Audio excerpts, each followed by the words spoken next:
Hi, friend. On this podcast episode, I'm going to be talking about 5 ways to reset for the new year. And one of the ways that you can reset that I'm going to talk in more detail on in the podcast is adding a new piece or new element to your ritual, daily rituals, whether that's evening or morning. And I think one of the best ways to do that is if you're going through your morning routine, maybe you're exercising, maybe you're making yourself coffee, and you can start to listen to audiobooks while you're doing that.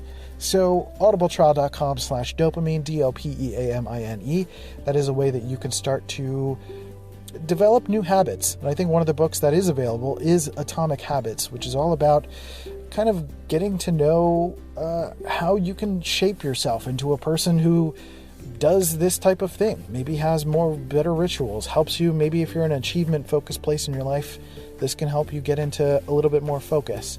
So that's one of the books that I would recommend. If you want to check that out, go to audibletrial.com/dopamine. Getting involved in signing up through that link will support the podcast, will support Dopamine, subsidize and help us out. And you get audiobooks in the process. So it's a win-win for everybody. So go ahead, audibletrial.com/dopamine, and let's get started with the show.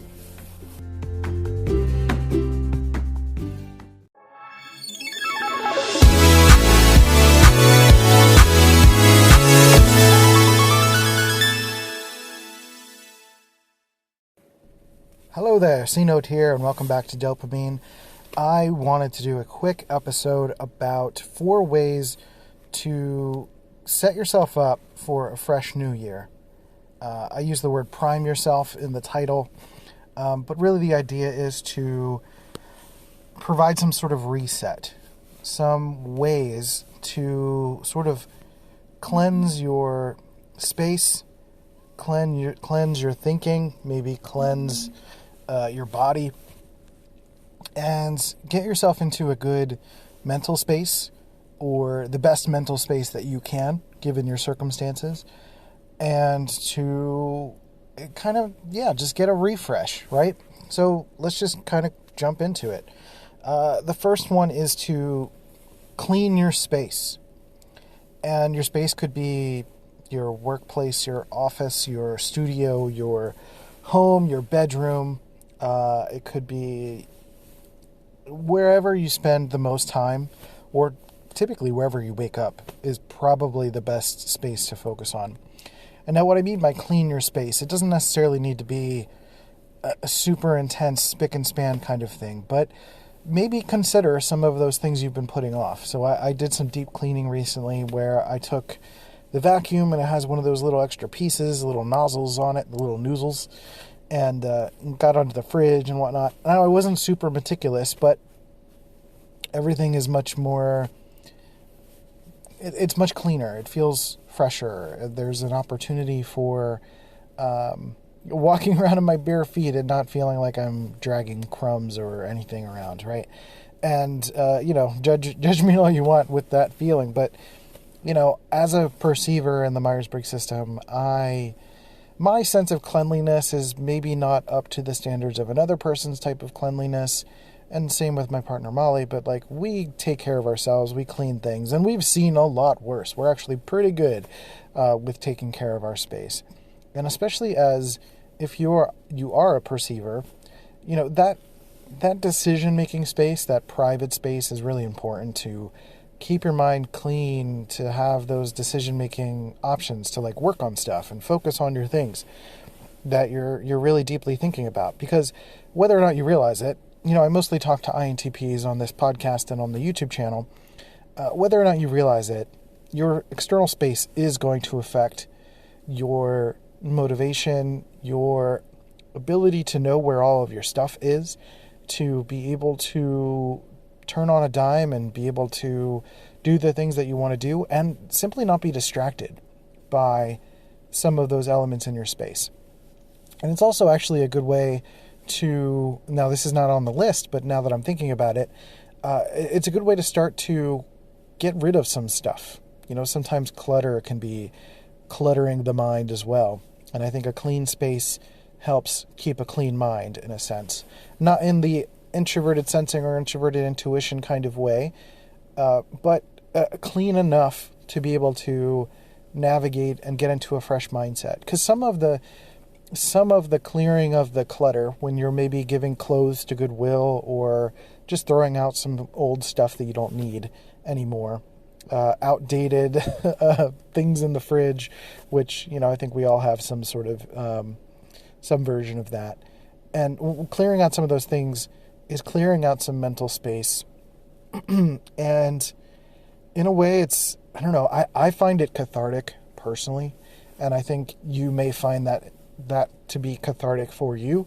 And so I would just recommend giving it a try. Do the best that you can. I'm not holding you to any specific standard, but give it a shot and see how it feels. Start it. And don't,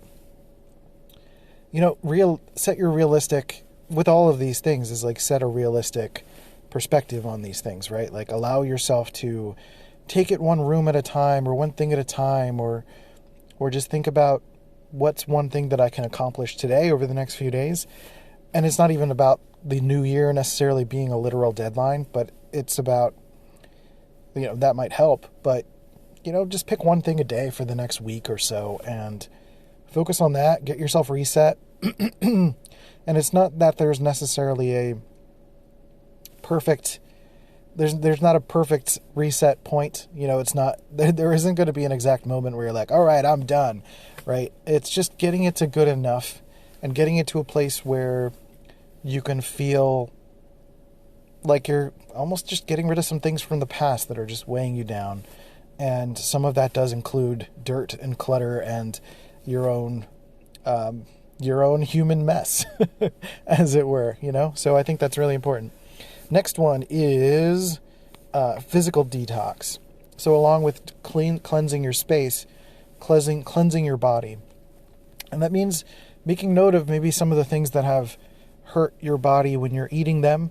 Are you eating a lot of junk? Are you eating a lot of sugar? Are there things that you can maybe take a break from and get some contrast from? So maybe eating too much sugar, especially over the holidays here in America. We just had Christmas, and there are some other holidays that people have been having around this time of year as well. So if you're eating a lot of food and having a lot of physical changes over the last month or so, I think it can be important for you to take these few days leading up to the new year and say, like, okay, I'm gonna cut back on sugar, I'm gonna cut back on caffeine, or I'm just going to emphasize fruits and vegetables, lean chicken. Maybe cut out carbs for the last few days or do complex carbs. What's something you can change? Again, don't make it too ambitious. Don't get too crazy about it. But what's something you could do to make a change? Maybe cheese has been bothering you, but you love cheese so much that you're like, okay, maybe I should stop and let my body reset, right? The body typically needs 18 hours for something you've eaten. 18 to 24 hours, I think, is the last metric that I saw. And I think it holds true to some of my personal experience with food. It gets through your your system. And I'm not just talking about pooping it out, but gets through your entire body system, through your blood and through your, the water that you retain and in your muscles and things like that. Your body's constantly cycling through the energy that you take in from the food and drink that you take in. And that cycles through your body. And so that's what I mean by like a physical detox. Maybe you drink some juice and change it up, drink more water, something like that. And I think you'll feel a physical refresh by making some changes. And maybe that'll carry over. This is not even about any kind of long-term thing.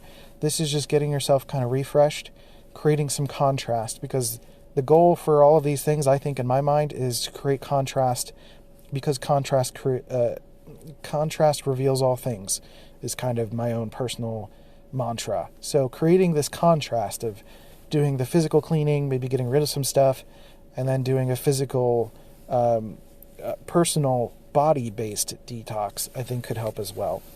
And in that similar vein, I think adding a new exercise or element to your rituals or routines may be something interesting to try. Maybe doing some yoga or a meditation in the morning, or maybe a different thing to eat in the morning. Maybe that's part of your physical detox, is instead of getting coffee in the morning, maybe you're drinking tea, maybe you're drinking decaf, maybe you prepare it in a different way, maybe you do things in a different order. Changing things up a little bit, I think, could be a way to create a little bit of a mental detox. In a way, that's kind of what this is like a little bit of a mental detox of keeping yourself on your toes. Instead of checking your phone in the morning, maybe playing a video game, or taking a longer shower, or putting music on in the shower if you don't normally put music on in the shower, or try not putting music on in the shower and see where your thoughts go. That could be really interesting as well. And so, like, all sorts of little things. How can you change up your routine to just stir the pot just enough to feel a little bit of a refresh? And then the last one is, and this is short. The last one is a dopamine detox. And by a dopamine detox, dopamine is the chemical. Dopamine is the desire chemical. When you get a hit of something, whether that's like from a really delicious piece of food, or an orgasm, or something that's exciting to your brain, the hit that you get, the feeling that you get, is more of an opiate response. When dopamine is involved, that is the desire response. And so when you get the hit of something and you continue to desire it, the more frequently the hit is, the less you'll actually want it, because it is really difficult for your dopamine levels to be managed properly if you're constantly depleting that. So what I mean is that there's an experiment that's been run with mice where they give them that opiate hit. They shock that part of the brain and give that physical full body response. And they give them that response through pulling a lever. And so the mice keep pulling a lever and they keep having the response. But they were able to track that the mice were, there was mood changes and a lethargy changes, meaning that they did experiments also with those same mice, and they would put food in front of them, and they would not stop hitting the lever to get food or water, or even mating with a partner, with I don't even know if they would call it partners for mice, but you know what I mean. And so a dopamine detox in our case as human beings is thinking about some of those things that we're getting kind of cheap dopamine hits from, whether that's maybe playing too many video games, or likes and shares on Twitter, getting hits of news, or even like shock and awe from the news, thinking about world events, getting outraged about something, offended by something. Sometimes that can give your brain a chemical reward because it gives you a sense of purpose. And so there are all sorts of different things that can give you a chemical reward, a physical reward, and you can pick one of those things or a couple of those things. I honestly think, skipping social media would probably be the best thing that I would recommend, because again, contrast reveals all things. And if you start to feel the difference of what equilibrium feels like versus what it starts to feel like to be on social media all the time, or to get cheap hits, then you can start to feel that difference, and maybe you can make some changes for yourself. Because I think one of the challenges that, very similar to what I said with, maybe not listening to music in the shower or something, we have a really hard time spending time with ourselves. That's why there's a lot of manic energy in the world. There's so much desire to not be in our own minds, or to take responsibility for our own experience. And everything is about other, right? Other people are awful. Other people need to do this, do that, save the world. It's their fault. It's their problem. It's this person's awful. This person's great. Whatever. It's always about the external. And it's really difficult to spend time with yourself. I've done this as a practice, and it's still really difficult because there's a lot of things calling for you and your attention. And I think if you're going to get a mental refresh, and really a full body refresh at this point, I think getting some sort of dopamine detox and getting yourself to a baseline will be really good for your mental health. Especially if you're someone that is like me, that feels very prone to addiction. I've always felt that way since I was a kid, that I feel very sensitive to getting those cheap hits, to getting that reward, to getting that little bit of excitement. And if you're getting cheap hits of dopamine from your phone, for example, that same dopamine desire is the same thing that desires healthy food, that desires connection with a partner, even literal sex with a partner.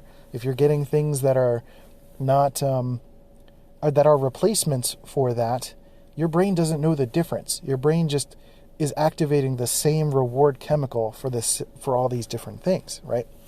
So I would recommend to try this detox, just see how it feels.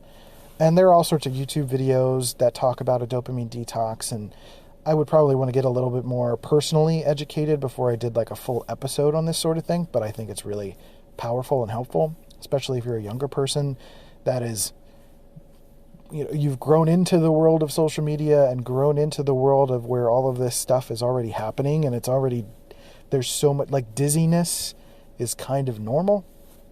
And I think it's a brave step to get out of the dizziness, the normal quote unquote dizziness, and to be able to think a little bit more clearly, to actually improve your attention span, to be able to think a little bit more for yourself instead of being so influenced by the outside world all the time. And maybe start to realize how much you're influenced by the outside world, because I definitely am. And, my getting off of Twitter and not spending as much time on Twitter has been my way of almost like privately going on the top of the mountain and just trying to get away from civilization. Because, opening your phone first thing in the morning is like inviting millions of people into your bedroom. And that's not great. You need that time. That's one of the challenges with the pandemic, is like a lot of people would get private time going to and from work, in the car by yourself, transition times. But a lot more people are spending time at home in their own private spaces, filling the brain with all sorts of chemical hits all the time, and not properly flowing between human experiences and eating experiences and exercising, right? Like, exercise gives you that hit too. And so all those things, like all the things that maybe are not feeling great in your life, may very well stem from this idea of managing your own chemical machine. Because we're very complex machines. There's something that Sadhguru said once, that I've heard a couple times, that we are complex human machines. We're chemical factories of sorts. And we spend so much time operating, and we don't spend as much time getting to know the instruction manual and reading ourselves. And reading ourselves and getting to know the instruction manual of ourselves is spending time with ourselves. And I'm not saying that as just like encouraging extroverts to do that. Introverts have that challenge too, and very much can have a hard time spending time really getting to know ourselves, really getting to ask ourselves questions, really getting to the root of something, really getting to understand how we feel in this context versus this context, and really exploring the depth of who we are, because there's so much there. We think the outside world has so much. Imagine there's lifetimes worth of things to explore in your inner world. And I think that's very valuable for anyone to, in this dizzying world, to do that sort of detox and be able to feel yourself again. All right. That was a long one because I think that was the most important one, but hopefully this little list of 4/5 ways to set yourself up for a refresh for the new year will be helpful for you. This is just an idea I had. I went out to Target to get some stuff. I wanted some chips and salsa because that's what I want. Look, I'm a hypocrite. I'm totally not doing the physical detox necessarily. Actually, I didn't get cheese. I was going to get some cheese and I didn't. So there are some things I am detoxing with. And to give more of an example of what I'm going to be doing, yeah, I'm not eating cheese. I'm going to stick to like some fruits and vegetables. I will eat chips and salsa because I need some joy in my life. Um, and the mental detox is trying to not look at my phone as much throughout the day while I'm working, especially.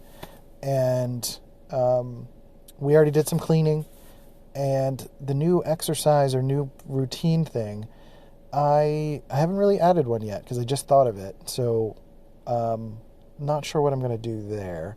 But I did wake up a little earlier this morning, and I think I need to reset my sleep schedule personally.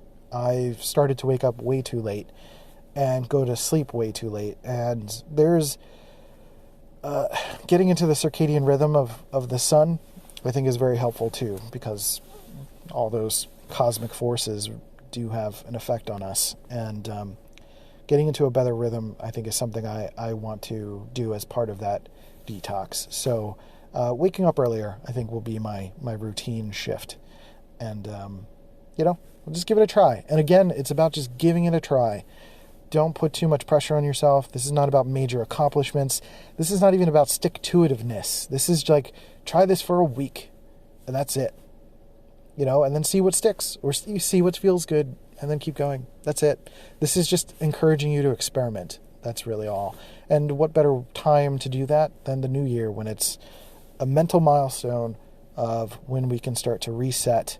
And especially like the winter solstice just passed, and every day going forward is going to get brighter, meaning that it's going to be, the sun's going to come up sooner and go down sooner, due to all the shifts in the seasons and stuff like that. So there's only up to go from here. So I just wanted to give you that, provide some ways that you can reset and find a new way forward. So I hope that goes well for you. Let me know if you have any questions. You can leave a voice message here on Anchor in the description of this podcast. We are also doing, officially, I have announced doing creating a vision for the new year for INTPs. It's a workshop that I'm going to be hosting on January 27th at 6 p.m. Eastern. You go and sign up. It is $19. And if you go sign up for that, you can also get access to Cosmic Calibration for 50% off. So being involved in that is a way for you to share your story a little bit. I'm going to do kind of a talk, a little bit of a presentation, and also you can share your story. We can help you calibrate to what your vision is for the next year or the next few months or whatever makes sense, and support where you are as an INTP. So this is me testing a little bit of a business model shift. I want to try doing almost like a pay-per-view style thing. I don't know if you've ever watched wrestling, but they basically do like a pay-per-view every month, and then in my case a webinar, and then content leading up to that is like kind of relevant to that topic, and it kind of helps me focus a little bit on a particular topic and do a lot of content around a particular topic, per month or every few months or something like that. So this is really an experiment, but I'm going to bring it. I'm going to share everything I know about casting a vision for myself and experimentation and being able to try new things and see what sticks for you as an INTP. And so I'm going to bring that INTP perspective to this. And again, you can bring your story too, and I can help you calibrate with that. Think of it as like somewhat of a group coaching opportunity as well. So there's going to be a webinar. You don't have to be on camera or anything like that. Just something you're going to watch and be able to engage in the comments.